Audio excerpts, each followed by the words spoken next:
भाई तो ये अनसीन पैसेज की कंप्लीट क्लास है। इसमें सभी के आंसर बताऊंगा, मैं स्टोरीज बताऊंगा सभी की। चलो तो देखते हैं। ये जो अनसीन है एक्चुअली फर्स्ट वाला हमारा, ये एक बनारस में एक राजा थे बहुपटका, उनकी रानी का नाम था खेमा। उनके सपने में एक गोल्डन हंस, गोल्डन गूस जिसे हम कहते हैं, वो आया, जो कि बहुत बुद्धिमान, एक संत की तरह, सेज मतलब होता है संत की तरह बातें कर रहा था। रानी राजा से कहती हैं कि मेरे को वो चाहिए, मुझे उसे देखना है। राजा महामंत्री से कहता है, मंत्री कहते हैं कि महाराज ऐसा होता तो है ऐसा हंस, लेकिन बहुत कम मिलते हैं। तो फिर राजा उपाय पूछता है, मंत्री बताते हैं कि महाराज बनारस के बाहर, शहर के बाहर एक झील बनवा दो, झील बनवा दोगे तो वो यहाँ आ जाएंगे। और वहाँ झील बनवाई जाती है। झील बनने के बाद वहाँ पर गुलाब कमल के फूल, लिलीज़ के फूल लगाए जाते हैं। तभी माउंट किटकटा मतलब एक माउंट किटकटा करके, पहाड़ किटकटा पर एक धात्रत करके एक सुनहरा हंस था, और उसके बहुत बहुत पूरा वो राजा था सुनहरा हंस, और बहुत सारे हंस रहते थे। और वो सारे के सारे दो, उनमें से दो हंस जाते हैं राजा से कहते हैं, अपने राजा मतलब हंसों के राजा सुनहरे हंस से, कि महाराज बनारस के पास बहुत अच्छी झील बनी है, जहाँ पर खाना पीना बढ़िया है, सुरक्षा है, राजा सभी को बुला रहा है। तो हम अब थक गए हैं पहाड़ पे रहते रहते, क्यों ना वहाँ चलें। ये बात सुन के धातर कहता है कि ठीक है। धातर डिसाइड करता है कि चलते हैं। लेकिन अब क्या होता है कि जब धातरथ आता है, इतने में यहाँ पर राजा क्या करता है कि यहाँ पे शिकारियों को लगा देता है, बहुत सारे शिकारी, उसमें एक हेड हंटर भी था। जैसे ही वो देखते हैं कि पूरा का पूरा हंसों का झुंड आ रहा है, तो वो जानता था कि सबसे पहले राजा ही नीचे उतरेगा, तो वो क्या करता है, जाल लगा देता है लिलीज के बीच में छुपा के।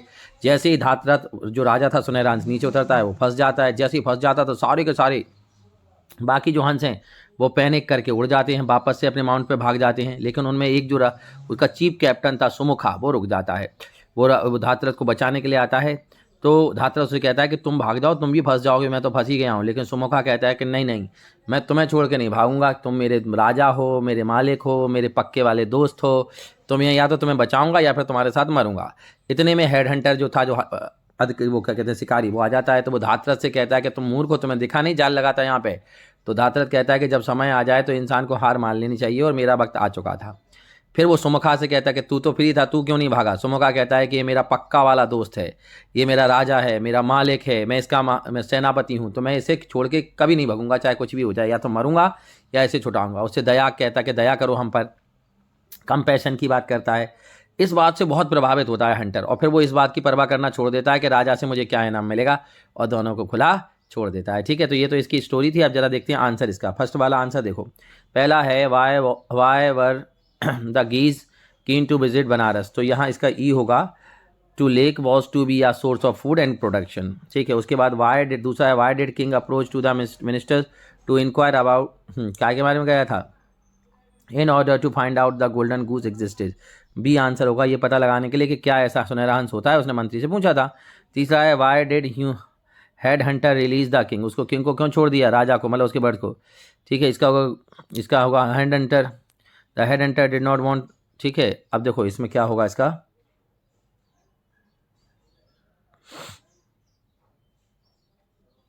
ठीक है, तो इसका होगा ये, वो इम्प्रेस हो गया था, कैसे, धातरथ से इम्प्रेस हो गया था बहुत ज़्यादा। ही इम्प्रेस्ड बाय हिज विजडम, उसके ज्ञान से और नोबेलिटी से,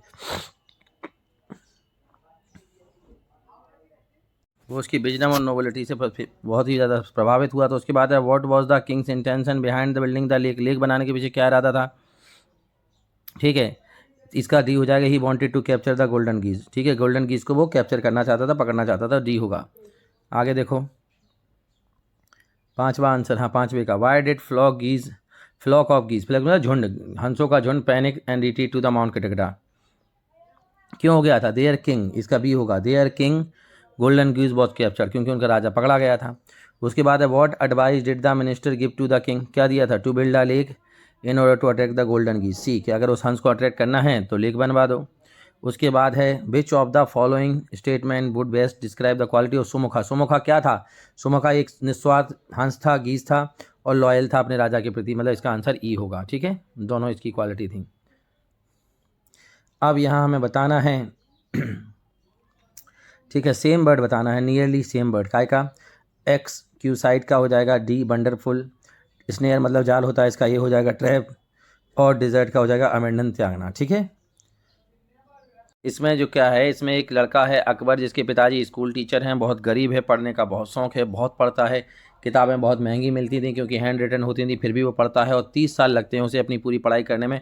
और बहुत सारी भाषाओं में जैसे पर्सियन है, फ़िलॉसफी, एस्ट्रोनॉमी, इन सब में वो बहुत स्कॉलर हो जाता है, बहुत अरबिक सारा सीख लेता, बहुत विद्वान हो जाता है। लेकिन ज़रूरत थी कि एक ऐसे आदमी की, एक ऐसे पैट्रॉन की, एक ऐसे व्यक्ति की जो दरबार में बहुत दिनों से हो और उसकी सिफारिश कर सके। एक पैट्रॉन मिल भी जाता है, राजा से सिफारिश करता है, राजा कहता है कि उसे एक काम करो, उसे मुर्गियों के का काम दे दो, पोल्ट्री फार्म में दे दो। इस बात से वो खुश तो नहीं होता है अकबर, क्योंकि वो चाहता था उसे दरबार में कोई पोजीशन मिले, बट वो बहुत अच्छा काम करता है। अब वो क्या करता है कि मुर्गियों के लिए जो खाना होता था उसे बदल देता है। राजा की किचन का जो वेस्ट होता है, महल के किचन में जो वेस्ट चीज़ें होती हैं, वो मुर्गियों को डलवाता है, सब्जी वगैरह, जो कि बहुत अच्छे थे। अब क्या होता है कि मुर्गियों पर जो खर्चा था वो बहुत कम हो जाता है, क्योंकि वो जो खाना था खाने के लिए बिल्कुल पैसे नहीं लेता है, वो पैसा सारा का सारा किचन का वेस्ट खिलाता है। इस बात से क्या होता है, जब साल के अंत में मंत्री अपने राजा को बजट बता रहा था तो उसको बताता कि मुर्गियों पर बहुत कम बजट है। इस बात से राजा बड़ा आश्चर्य होता है, वो कहता है कि ऐसा कैसे हुआ, जरा क्या मुर्गियाँ मर गई? वो कहते हैं नहीं महाराज, मुर्गियाँ तो अच्छी हैं। क्या बीमार हैं? कि नहीं, बीमार भी नहीं है। तो उसको बुलाता है अकबर को, उससे पूछता है कि भाई तुमने बजट कम कर दिया, मुर्गियों को खाना नहीं खिला रहा है क्या, क्या हुआ? तो वो कहता है महाराज मुर्गियाँ बहुत अच्छी हैं, बस मैंने उनका खाना जो है वो बदल दिया, किचन का वेस्ट वगैरह उसको खिला रहा हूँ मैं, और वो उसे आज बहुत अच्छे से खा रही हैं, स्वस्थ है। इस बात से राजा खुश होता है, उसे चीफ लाइब्रेरियन बना देता है। अब चीफ लाइब्रेरियन बन के भी वो खुश नहीं होता, क्यों? क्योंकि उसको लाइब्रेरी में भी वो क्या करता, उसका मतलब है, देखो ये लिखा है bitterly, Akbar was bitterly disappointed, मतलब निराश था, वो दुखी था, इसका मतलब दुख के साथ। ठीक है, तो वो मुझे लगता है लाइब्रेरी में क्या करूँगा, लेकिन फिर भी वो क्या करता है, लाइब्रेरी की सारी बुक्स देखता है कि उसमें कवर नहीं थे। तो वो क्या देखता है कि राजा के दरबार में जो भी लोग आते थे वो अपनी शिकायतें एक पेपर पे लिख के लाते थे, और वो पेपर बेस्ट पेपर होता था उनकी औकात के हिसाब से, मतलब हर व्यक्ति अपनी औकात के हिसाब से बेस्ट पेपर लाता था। तो और वो पेपर शिकायत सुनने के बाद फेंक दिए जाते थे। तो अकबर को लगा कि क्यों ना इन पेपर का यूज़ किया जाए, और उसने उन पेपर से सारे किताबों पे कवर चढ़वा दिए, बढ़िया कवर चढ़ गए। एक दिन राजा जब लाइब्रेरी घूमने गया तो उसने देखा कि सारी किताबें बहुत बढ़िया कवर थे। इस बात को उसने अकबर से पूछा कि भाई तुमने पैसे तो लिए नहीं एक्स्ट्रा, तो तुमने ये सब कैसे किया? तो फिर उसने बताया कि महाराज मैंने जो यूज़ शीट है उनका यूज़ किया। इस तरीके से राजा खुश हुआ और उसे उसे एक बहुत अच्छी पोजीशन दे दी। कि कहने का मतलब है कि अगर आप धैर्य रखते हैं, अगर आप मेहनत करते हैं, तो आप सफलता जरूर मिलती है। अब पहला है which of the following can be said about Akbar family, इसमें नन आएगा, ये आंसर है भैया, ये सारे के सारे गलत हैं, ऐसा कुछ नहीं है। ठीक है, पहला लिखा है पुअर एंड अनएजुकेटेड, तो अनएजुकेटेड नहीं थे वो लोग, गरीब थे लेकिन पढ़े लिखे तो थे, उसके पिता स्कूल टीचर थे।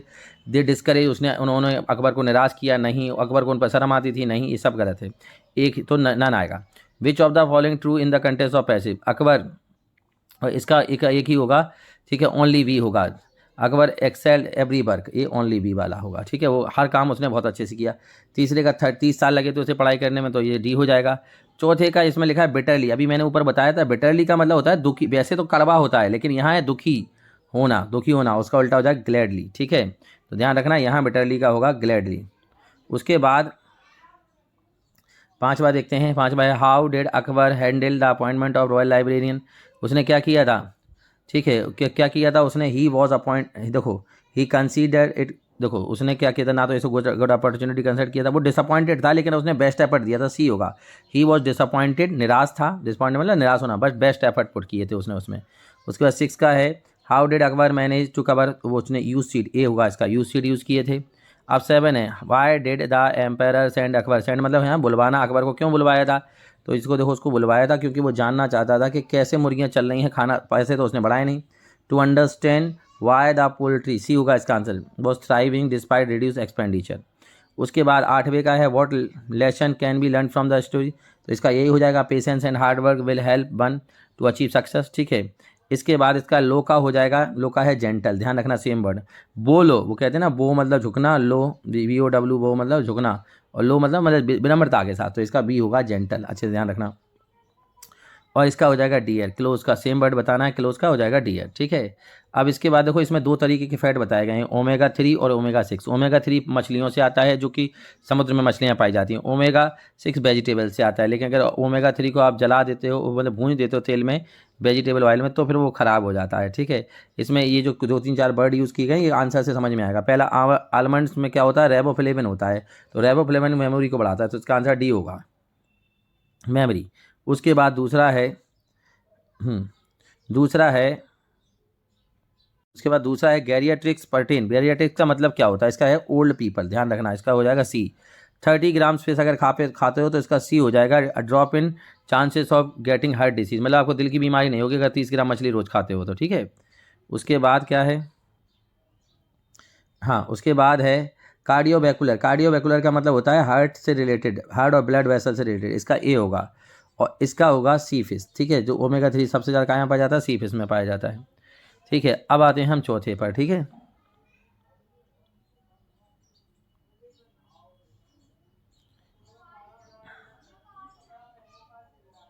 अब हमारा फोर्थ है तो इसकी बात करते हैं।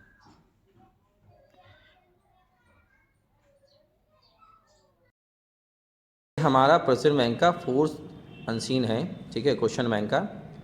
देखते हैं, देखो इसमें क्या है कि इसमें आपको बता रहे हैं कि आत्मा क्या है, मरने के बाद आत्मा क्या होता है। जैसे इसमें लिखा है कि भैया ये पता करना कि आत्मा क्या है, ऐसा गैस करना, स्पेकुलेशन इज़ हजार्डस, मतलब ये सोचना कह नहीं सकते सोल ट्रिप कहाँ जाती है, कहाँ मरने के बाद। लेकिन यहाँ एक बूढ़े व्यक्ति की बात हो रही है कि एक ओल्ड मैन है, एक बूढ़ा व्यक्ति है, ठीक है। Who knows the name of old man, वो बेचारा क्या है, पॉन्डरिंग मतलब विचार कर रहा है, सोच रहा है। और सोचना इसका मतलब होता है विचार करना, सोचना। और वो कंफ्यूज है, हबल बबल मतलब कंफ्यूज, भ्रमित, समझ नहीं आ रहा क्या करें। ये किसकी तरह है, ये है नॉर्थ पोल की तरह, ठीक है। किसकी तरह, नॉर्थ पोल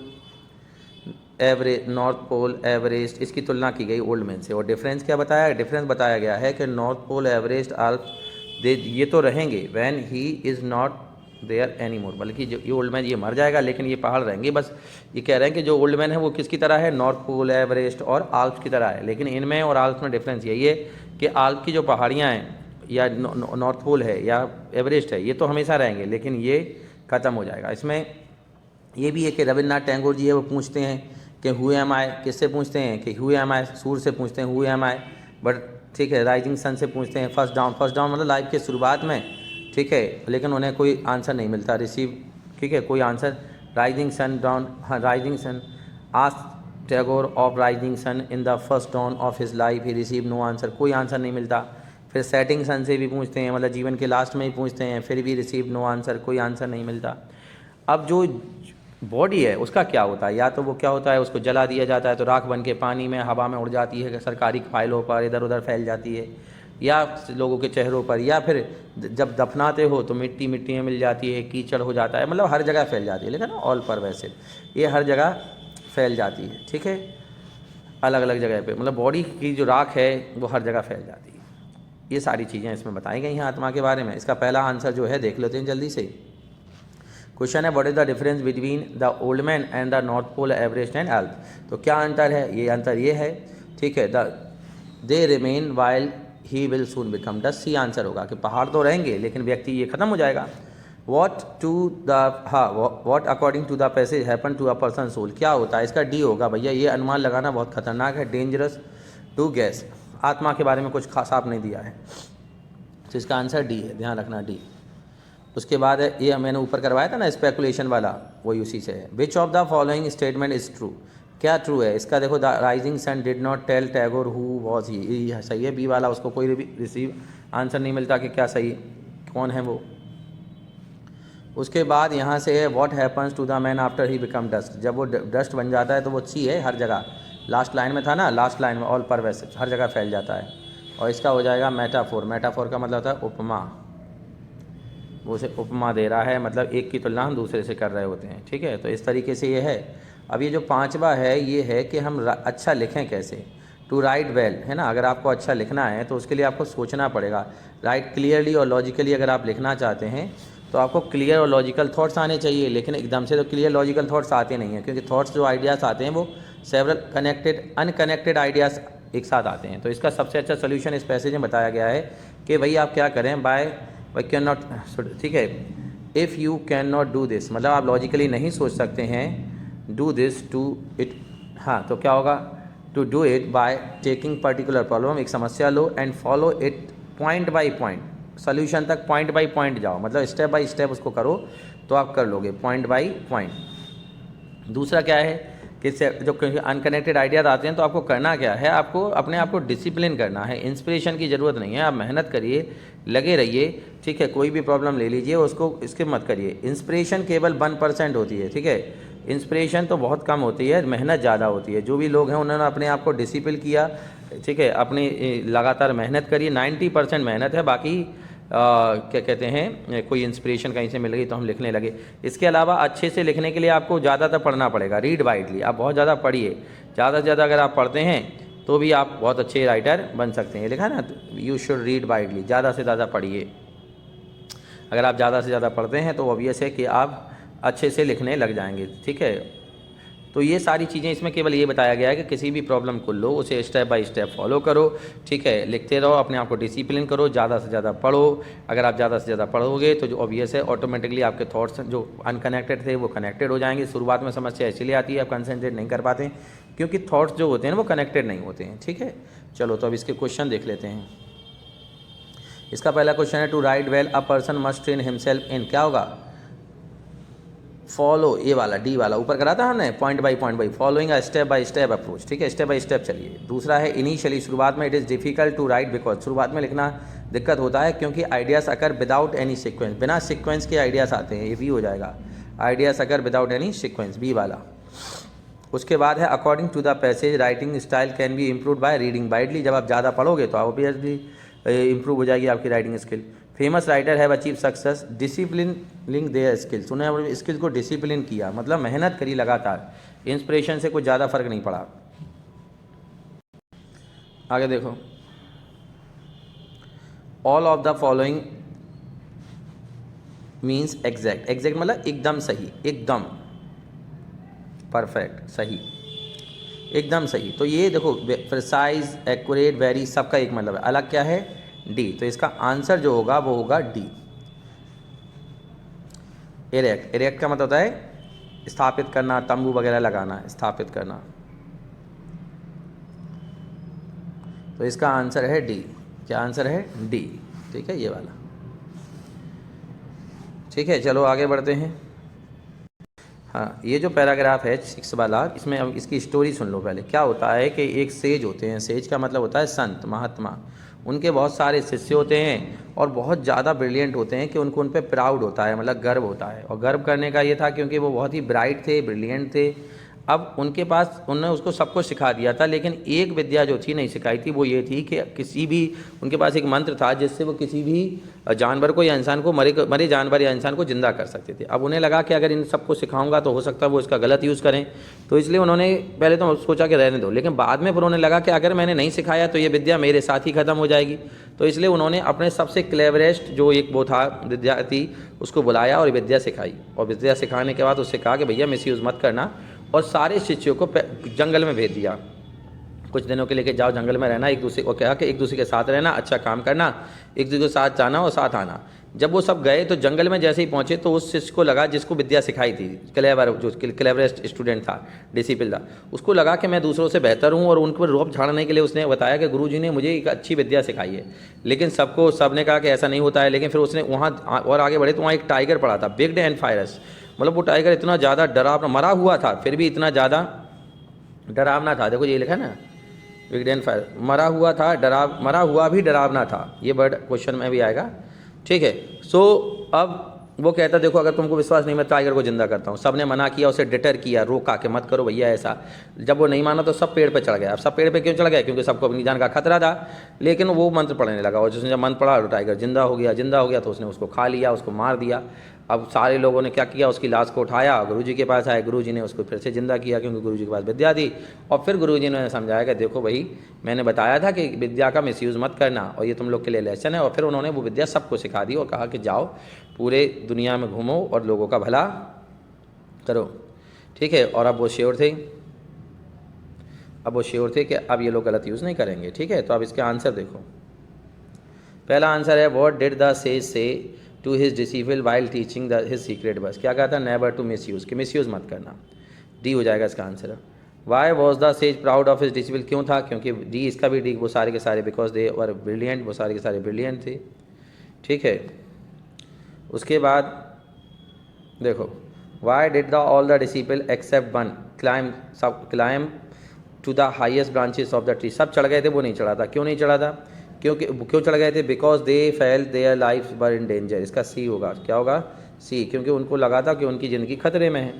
उसके बाद है वर देयर द, हाँ, why were the disciple sent to the forest by the sage, क्यों भेजा गया था सेज के द्वारा? To teach them a lesson not to use their learning unsafely, कि भैया गलत तरीके से यूज़ मत करना अपनी लैंग्वेज को, लर्निंग को, अपनी बात, अपनी सीख को, अपनी विद्या को। उसके बाद है what is the meaning conveyed in the passage, क्या मीनिंग मिलता है? नॉलेज एंड लर्निंग, इसका बी होना चाहिए। Knowledge and learning should never be miss use, knowledge और लर्निंग को मिस यूज़ नहीं करना चाहिए, बी आंसर है इसका, ठीक है। उसके बाद है why did sage decide to pass on his secret verse to his disciple, उन्होंने अपने एक डिसिपल को क्यों सिखाया? बिकॉज सी इसका आंसर होगा ही डिड नॉट वॉन्ट, वो नहीं चाहते थे the verse to be die with him, कि वो जो विद्या है कहीं उन्हीं के साथ ना मर जाए, इसलिए उन्होंने सिखाना का निर्णय लिया, ठीक है। उसके बाद है why did clever disciple recite the verse, तो इसका होगा टू फ्लॉन्ट, वो सबका रौब झाड़ना चाहता था। फ्लॉन्ट मतलब होता है रौब झाड़ना, रौब के मैं तो तुमसे बेटर हूँ, ठीक है। उसके बाद है how did other disciple react, ठीक है, उन्होंने कैसे रिएक्ट किया था दूसरे डिसिपल ने, कब? Disciple react when the clever disciple, मतलब डिसिपल का मतलब यहाँ शिष्य है, चेला, उनके शिष्य। Clever disciple decided to bring the tiger back into the life, ठीक है। दे वर, हाँ क्या था? They try to deter him, पहला ये होगा, उन्होंने डिटर मतलब रोकना, उन्होंने उसे रोकने की कोशिश करी लेकिन वो नालायक रुका नहीं, ठीक है। Who is refer to the big, यहाँ टाइगर की बात हो रही है, अभी मैंने ऊपर अंडरलाइन किया था line. In the contest of the passage which is false, मुझे पहला वाला लग रहा है कि ये फॉल्स होना चाहिए, ए, बाकी तो सब सही है। ए प्रेजुडिस का मतलब होता है पूर्वाग्रह।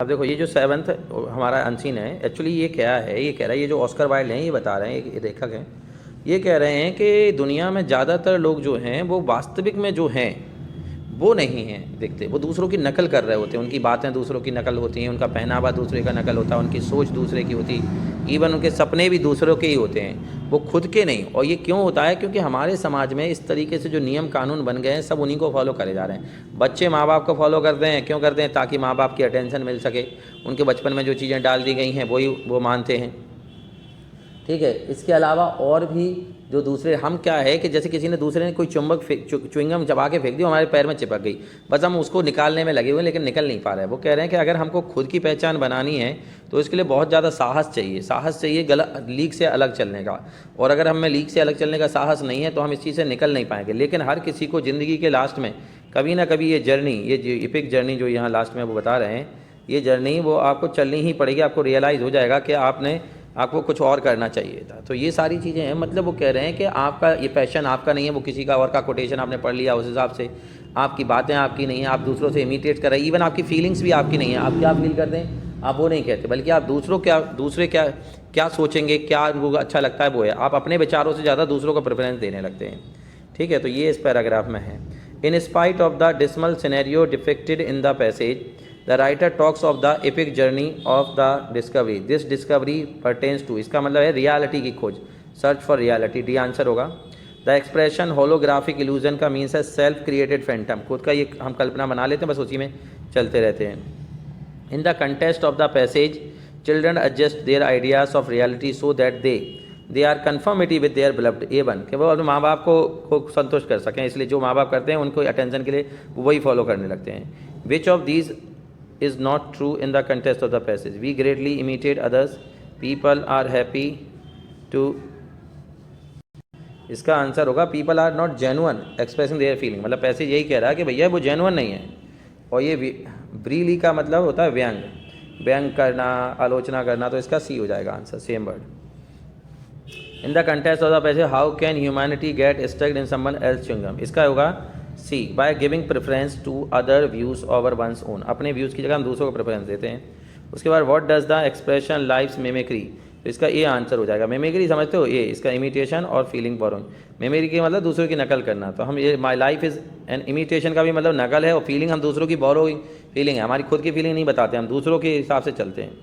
Unless you have been brave enough, ठीक है, अगर आप ब्रेव इनफ नहीं हैं,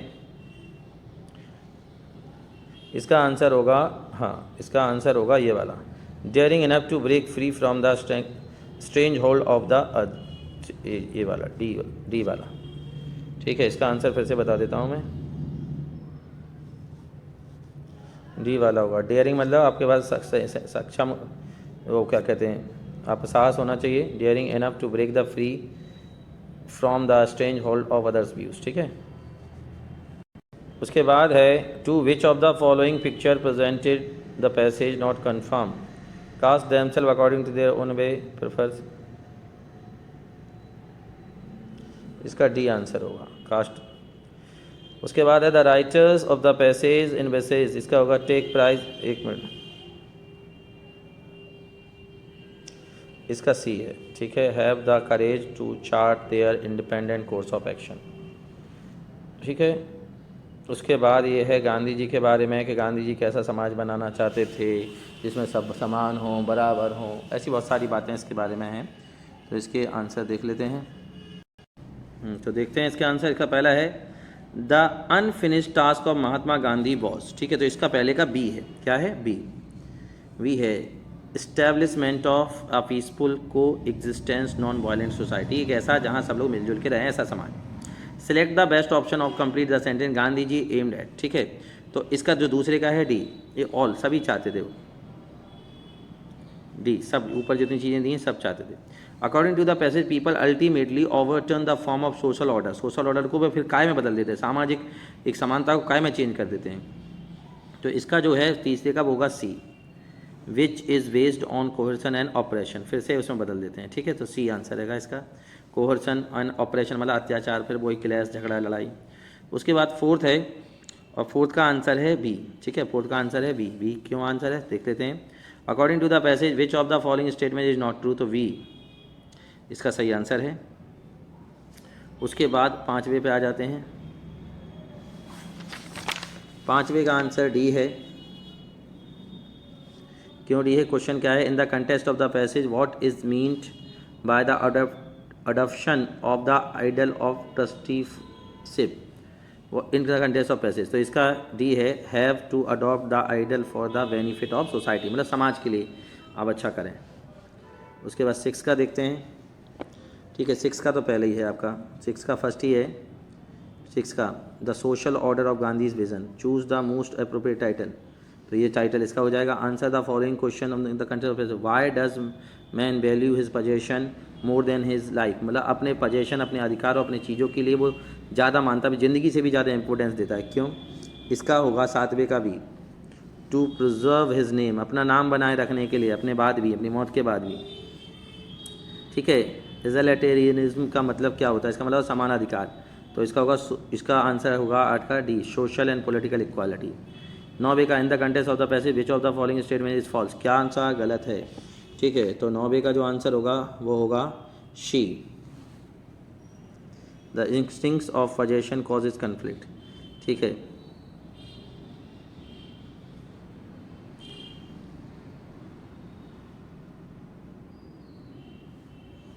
और लास्ट में जो है 10वें का वो हो जाएगा हमारा taking care of material needs, सी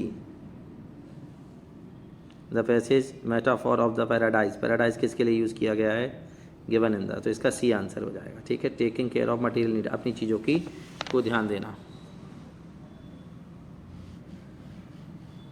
अब ये 9वां है, ये अम्बेडकर जी के बारे में है कि वो लंदन में रहते थे, कॉलेज में पढ़ाते थे वहाँ पर, ठीक है। एक म्यूज़ियम था वहाँ पर, जाके वो लाइब्रेरी टाइप का वहाँ पे पढ़ाई करते थे, 2 साल वहाँ पे रहे थे। वो ज़्यादातर उनका जो उद्देश्य था वो दबे कुचलों को नीचे ऊपर लाना था, ठीक है। इसके अलावा उन्होंने वहाँ पे एक रिसर्च भी लिखा था जिससे अंग्रेज़ उन्हें क्या कहते हैं वो समझने लगे थे कि भाई वो विद्रोही हैं, और उनके सब्जेक्ट वगैरह तो वही सब हैं। चलो देख लेते हैं, आंसर से समझ में आ जाएगा तुम्हें। पहला क्वेश्चन है वेयर डिड अम्बेडकर टीच, तो ये भाई आंसर हो जाएगा श्रीराम कॉलेज में, ठीक है। उसके बाद है D, Ambedkar was a teacher of political economics के टीचर थे, तो ये हो जाएगा। Who amongst the following was doctor Ambedkar benefactors मतलब जिनने उनकी मदद करी थी, राजा कोल्हापुर के राजा ने करी थी। और किसके चौथा है कि अम्बेडकर का नेम, वो दोस्त का नेम अम्बेडकर फ्रेंड जिसने उनको पैसा दिया था, तो नवल बथान है, इसका डी हो जाएगा। Why did Ambedkar try to finish this study, क्योंकि जल्दी खत्म करना चाहते थे, फॉर लेक ऑफ मतलब कमी थी उनके पास, रिसोर्सेज मतलब संसाधन और टाइम की, तो बी आंसर हो जाएगा।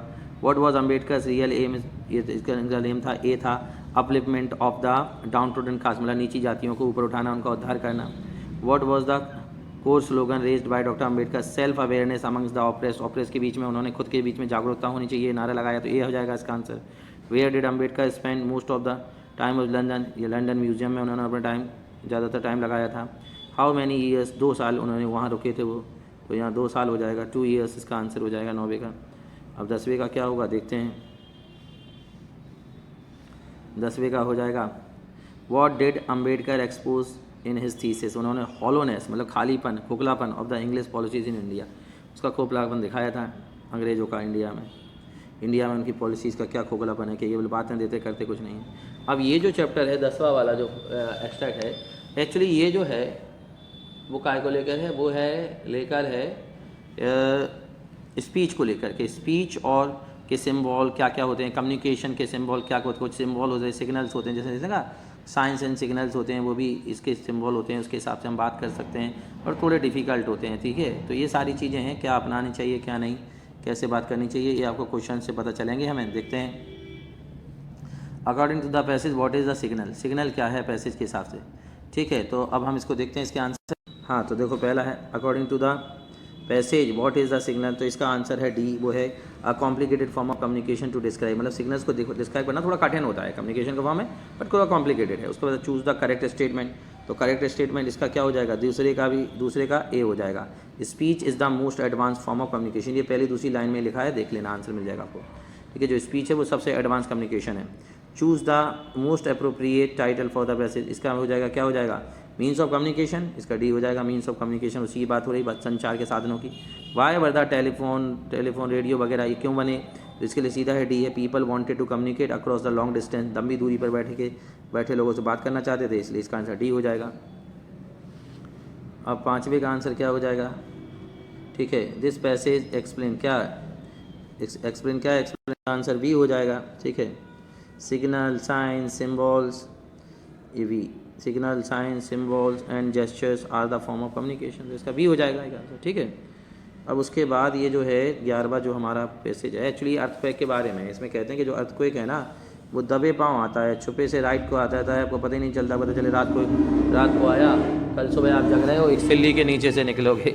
ठीक है, तो वही है, तो इसके लिए कुछ वो बनाए गए थे, कुछ रॉड्स वगैरह बना के कुछ इंस्ट्रूमेंट बनाए गए थे, बट वो थोड़े से फॉल्टी थे। फिर एक ऐसा इंस्ट्रूमेंट बनाया गया जिसमें पेन जो है वो स्थिर रहता है, पेपर मूव करता रहता है। तो ये सारी चीज़ें हैं कि कैसे तूफान भूकंप को अर्थक्वेक को मेज़र करें।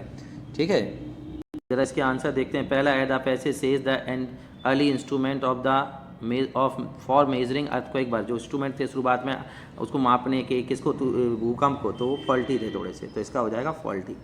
ठीक है, फॉल्टी थे थोड़े से, उनमें कमी थी। Why was it necessary to invent instrument to observe the an earthquake, earthquake को ऑब्जर्व करने के लिए क्यों बनाना जरूरी है, तो ये ऊपर वाली लाइन में है, because earthquake comes like a thief, तो यही हो जाएगा।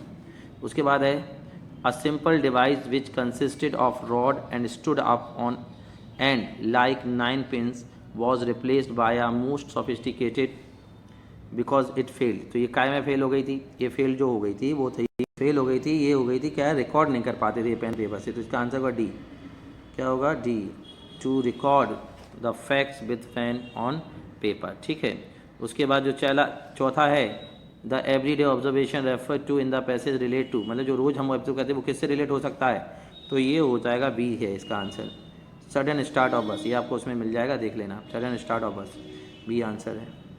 अब 5वें का आंसर क्या है, 5वें का आंसर भी बी है, क्या है क्वेश्चन, द अर्ली सिस्मोमीटर्स, जो सिस्मोमीटर्स करके जो बनाया गया था ना यंत्र, adopted the idea that in order to record the earthquake it is, B है the pen that should stay still and the paper should move, तो बी आंसर हो जाएगा इसका। ठीक है,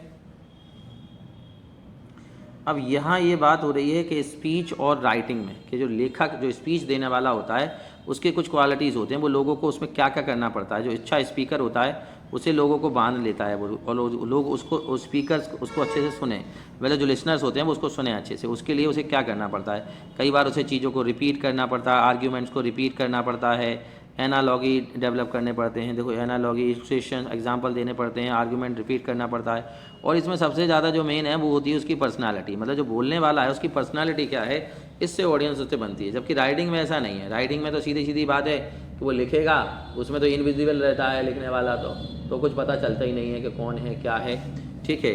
लेकिन ये स्पीच में सामने जो दिख रहा है, बोल रहा है, आर्ग्यूमेंट को रिपीट कर रहा है, ठीक है, एक दूसरे में समानता बिठा रहा है, एग्जाम्पल्स दे रहा है, इलुस्ट्रेट कर रहा है, ये होता है। और राइटिंग में सीधी सी बात है कि आप अच्छी राइट लिखें, अच्छे से लिखते हैं, राइटिंग स्किल अच्छी है तो सब बढ़िया है। तो राइट उसी के बीच में अंतर बताया गया है, ठीक है। चलो देखते हैं ऐसे, जैसे फर्स्ट है according to the author it is difference. हाँ, is the difference between speech and written communication. क्या स्पीच है, क्या डिफरेंस है, तो हम कह सकते हैं इसका पहले ही हो जाएगा, ठीक है, इसका पहले ही हो जाएगा स्पीच, पहला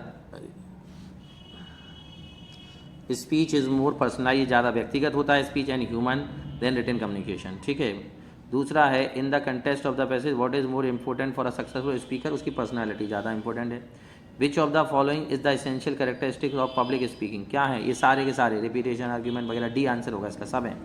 विच of the following statement is not characteristic of speech, ये वाला है डी वाला, कि ये नहीं है कि speech has a long lasting impact than writing, writing से ज़्यादा इसका इम्पैक्ट नहीं होता, ये गलत है, बाकी सब सही है।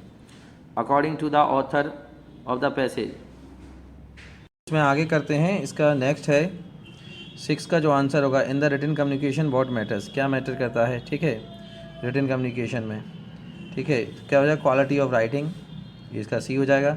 7th है in printed page the author is invisible, होता है, बिल्कुल दिखते ही नहीं है author. Why good speaker often bad writers, क्योंकि ये क्या करते हैं, सी होगा, दे रिपीट आर्ग्यूमेंट्स। उसके बाद नेक्स्ट है which part of the speech is vitality, जो ये लिखा है ना एसिड टेस्ट, ये क्या है, ये इसका एडजेक्टिव है, इसकी क्वालिटी बता रहा है, ये नाउन है और इसकी क्वालिटी बता रहा है, इसलिए क्या होगा, इसका सी आंसर होगा adjective. Choose the major suitable title, title इसका ये हो जाएगा स्पीच वर्सेज राइटिंग, ठीक है। और इसमें क्या होगा, ऊपर वाला 5वें का according to the author the passage how did primitive, primitive मतलब प्राचीन, ये प्रिमिटिव का मतलब है प्राचीन, जो प्राचीन लोग थे वो कैसे बात करते थे, इसका ये होगा, ठीक है, बाय वर्ड्स ऑफ माउथ, ठीक है। उसके बाद जो 13 है उसको देख लेते हैं, ये हेल्थ के बारे में है कि भैया ज़्यादातर जो हेल्थ, कैसे हेल्थ एडवर्टाइजमेंट होते हैं, मॉडर्न दवाइयाँ वगैरह वो क्या करती हैं, कैसे किस लिए बनती हैं, ये सारी चीज़ें हैं, इसमें हेल्थ से रिलेटेड है। चलो देखते हैं, पहला है modern medicine is primarily concern with promotion of good health, इसका पहला ही है, पहली लाइन में मिलेगा। The healthy man should be concern with, काय से कंसर्न होना चाहिए, हिज हेल्थ, ठीक है, विच मेक्स वर्क पॉसिबल, जिस ऐसा स्वास्थ्य हो जिससे वो अपना काम कर सके। Talking about the health all the time makes the, क्या होता है ये सम, देखो always suffer from imaginary illness, ये लोग फिर ज़्यादातर हेल्थ के बारे में बात करते हैं, उनको एक काल्पनिक बीमारी टाइप की हो जाती है। द पैसेज सजेस्ट, इसका सी लिखना, ठीक है, the health is only a means to an end, मतलब एक हेल्थ एक ऐसा जरिया है जिसके जरिए हम अपना काम कर सकते हैं, जिसके सहायता से। उसके बाद है, ठीक है, उसके बाद तो इसका तो ये क्या हो जाएगा, इसका हो जाएगा क्या कहते हैं, ये वाला सी। और इसका क्या होगा, द पैसेज टेल्स अस, क्या कहता है पैसेज, व्हाट, हाँ देखो, what a healthy man should do and shouldn't, इसका बी आंसर हो जाएगा, ठीक है। अब इसके बाद जो है वो आँखों के बारे में है कि आँखें किस तरीके से आँखों की सुरक्षा करनी चाहिए, कितनी दूरी पर पढ़ते समय पेज को रखना चाहिए, लाइट कितनी होनी चाहिए, कैसी होनी चाहिए, ये सारी चीज़ें हैं। तो चलो देख लेते हैं, पहला है आइस आर वैल्यूएबल फॉर, इसका बी होगा, काम के लिए भी और प्ले के लिए भी, ठीक है। बाय, दूसरा है by using the ice foolishly is possible, हम क्या कर सकते हैं, उन्हें डैमेज कर सकते हैं सेवरली, मतलब बुरी तरह से। उसके बाद है what the word observe, observe क्या मतलब यहाँ फॉलो है, उसमें ऊपर लिखा है ऑब्जर्व सम रूल्स, ऑब्जर्व मतलब फॉलो करना रूल्स को। Whatever work we are doing should be enough light, होना चाहिए हर जगह, लाइट की बात हो रही। वेरी स्ट्रॉन्ग लाइट क्या करती है, very strong light is avoided, क्या क्या होता है इससे, टायरिंग, ये आंसर है, टायरिंग द आइस, इससे आँखें थक जाती हैं। The work form of simple, simple का होता है सिंप्लीफाई, ठीक है, आंसर हो जाएगा simplify. Whatever work we are doing there should be, क्या होना चाहिए, पूरा, enough light, sufficient light, strong light, even straight, सब, ऑल ऑफ अस, इसका आंसर 4 होगा। विच, हाँ, वाइल रीडिंग और writing the page should be 12 inches की दूरी पर होना चाहिए। Why should we not look directly to the bright light, bright, we should not look to the, लिखना सुनना ध्यान से, we should not look directly at the bright light because it can damage our eyes severely, बस, it can damage our eyes severely, और उसमें दिया है प्रश्न में, वो भी कर लेना। अगला है what should be, what care should be take, तो क्या केयर करनी चाहिए हमें, इसका देखो आंसर ऊपर दिया है 10वें का आंसर, ठीक है, क्या है, अच्छा सो बोले देखो यहाँ से, वी शुड टेक केयर, यहाँ से वी शुड टेक केयर से, यहाँ हो जाएगा 10वें का आंसर, 10वें का यहाँ से बी से, we should take care of greatly with them by using light possibly fully damage, ठीक है, great care of them by using our eyes foolishly, ये नहीं करना, बस यहाँ तक करना है। उसके बाद क्या होना चाहिए, बाकी ये लिख देना, मेकिंग जो वर्क करते हैं उसमें जो प्रेजेंट बैंक के सोल्यूशन में दिया है उससे कर लेना, नहीं तो ये हम इसे ऐसे कह सकते हैं, we should take care very great care of them से मतलब यहाँ आइस, आइस की बहुत ध्यान देना चाहिए, ठीक है। Eyes, we should, light should be evenly spreaded, ठीक है। There should be enough light and we should when we are writing we should keep paper 12 inches away, बस ये सारी चीज़ें लिख देना, ठीक है। तो इस तरीके से सारे पेपर हो गए। अब इस सारे प्रश्न क्या कहते हैं वो हो गए हैं अनसीन, इनको अच्छे से पढ़ लो और सॉल्व करो, ठीक है। एक बार अच्छे से देख लेना, ठीक है। और मुझे कमेंट में ये बताना कि तुम लोगों को जितने वीडियो बनाए ये हेल्पफुल हैं रहे, किस तरीके से रिवीजन हो रहा है, ठीक है। जिस जिसने रिवीजन कर लिया वो बताएगा।